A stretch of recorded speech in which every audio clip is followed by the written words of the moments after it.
Hey everybody, it's the Board Game Blogger. Today I'm here to review the Dr. Finn update game, initially released as Scripts and Scribes. Now it's Biblios under the IELLO brand. Now this is a fantastic card game with an auction mechanism. The theme is everyone sort of plays as an abbot in the medieval era, and you're hiring different monks and stuff to produce various books. Back in the medieval ages, really the only literate people at all were the monks, and so they were the only ones, you know, producing a lot of books. And Dr. Finn Games decided that it would be a great theme for a game, and it's definitely a great game. I'm not entirely sure if it needed this theme. It could have used different themes. It doesn't seem uniquely this theme, but it's a fantastic game. And in a short 30-minute card game, I don't really think you can get into theme as much as you would in a longer actual board game. But this is a really fantastic game. It's very easy to learn, quick to play, and there's just some really neat mechanics in this game that really make it fantastic. The way scoring works is there's sort of 5 categories, and throughout the game the value of each category can change with cards that can modify it, and the different players are trying to build up the most support in each category. And the player at the end of the game who has the most support in a particular category wins that category, and the number of points associated with it. Whoever has the most points at the end of the game wins. That's sort of the basic premise, but the way this game really shines is in its mechanics, and they're fantastic. This is a really good card game. Only plays 2 to 4, so if you're interested in a card game for 5 or 6, you got to look elsewhere. But within that 2 to 4 half-hour bracket, this is a really fantastic card game. I do have to say though, when I first got this game and opened it up, the cards just had this really bad chemical smell, sort of like they'd just come off from the printers, and I couldn't play the game right away. I had to let the cards air out for several days.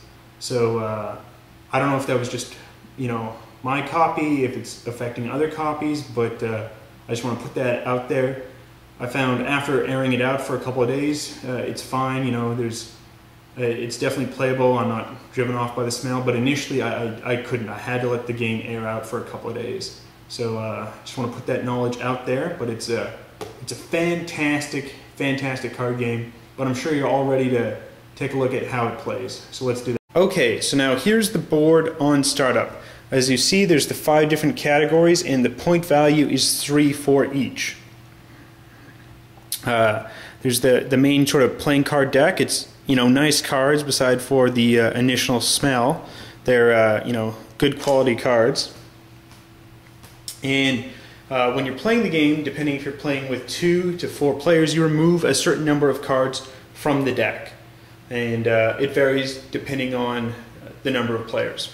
Let's say, however, we're playing with a 3-player game. In a 3-player game, you will draw 4 cards. You're always drawing 1 more card than there are a number of players in the game. Now what you do is you decide to keep 1 card to yourself. Now the cards show sort of the symbol here. As you can see, I didn't really shuffle very well, that these are all the monk symbol. And so that is the category that they would win at the end of the game. And there's a point value, and then there's a letter. Now the letter is important in that at the end of the game, whoever has the foremost letter will win a tie. So if 2 players have 5 value at the end of the game, the person with the foremost letter, you know, A followed by B followed by C, so on and so forth, would win the tie. That's the tiebreaker. But you want the most point value here to win the category and score like the end game points. So you will put 1 card in your hand, 1 into the auction, and the other 2 you play it face down, and then people from the left of the person get to pick a card. So player A here will want to keep the 4 for himself, put the 3 into the auction, and then place these 2 cards face up for selection. You know, the second player will take 1 card, and then the next player. Now it moves 1 to the left, and the other player gets to pick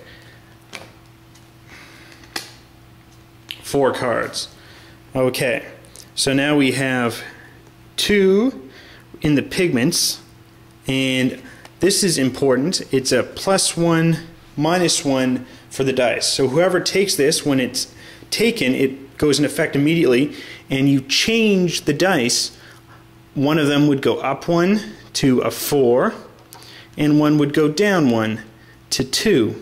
Now this is important because you've been seeing what cards people have been getting throughout the game, and you're trying to make something you have a lot of cards in worth more, and what somebody else has cards worth a lot less. And that's sort of how that card works. You have money. Now this is important for on the auctions. You will bid for non-gold cards with gold itself. And that's just sort of how the game works in the gift phase. And you just take turns putting, you can here put 1 into your hand, 1 into the auction, and then you would lay 2 out. The person to the left would choose which card they want. They would choose that one, and then the remaining one would go to the remaining player. And you do that until all the cards are distributed. So we'll do that right now. Okay, now we get to the auction phase. So we flip over the first card to be auctioned, and this is a -1 dice modifier. Now I can look at the cards I have, get together and look at all my gold. Because this is a non-gold card, I can only spend gold on an auction. So I've got a 2, a 3, and another 2. So I could start the bid for any amount. And I can even be lying with the amount I have. If I'm not overbid with the amount I have and I'm called on it and I can't afford to pay, then I lose a card from my hand to the other players, and then the card is rebid, the auction card. But let's say I offer 2, then it goes to the next player. They can either pass or overbid me. If they pass, they're out. And it goes on, and then it comes back to me, I can re-up my bid. So let's say I end up spending 5 on it, then I get this, and it takes effect immediately. If it was not a modifier card, but for instance, a 2 and on the unique tomes, this would go into my hand. Now sometimes, however, money cards will come up for auction, and then when money comes up in the auction, you will bid non-money cards from your hand. And so you will bid your non-money cards, and here the value doesn't matter. It doesn't matter that this is a 1.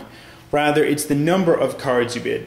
So what's unique here is you want to, if you think you're already losing a category, you can, bid away cards you're not going to win, your low value cards, in a category you think you've already lost, to try and recoup some money in the auction, which can be then spent on more valuable cards. So I think that's a really neat little mechanism. And you do this until the auction pile is exhausted.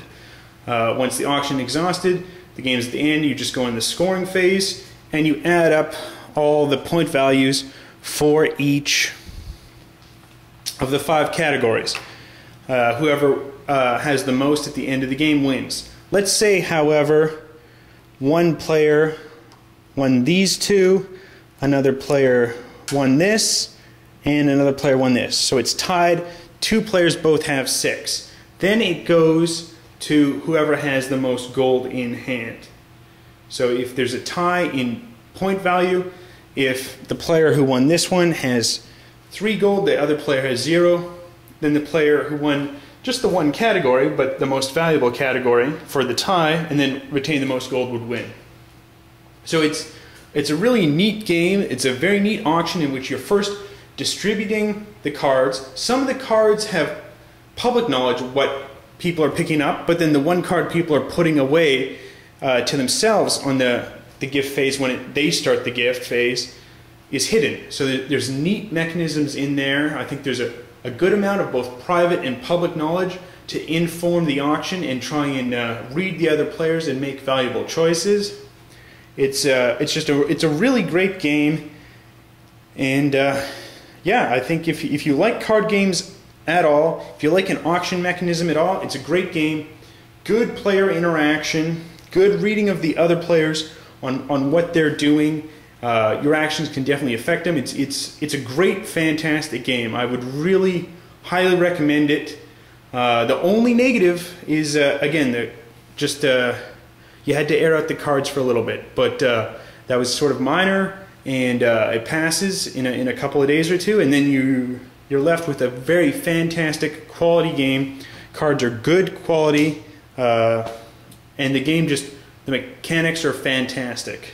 Can't recommend this game highly enough. Till next time, I'm the Board Game Blogger.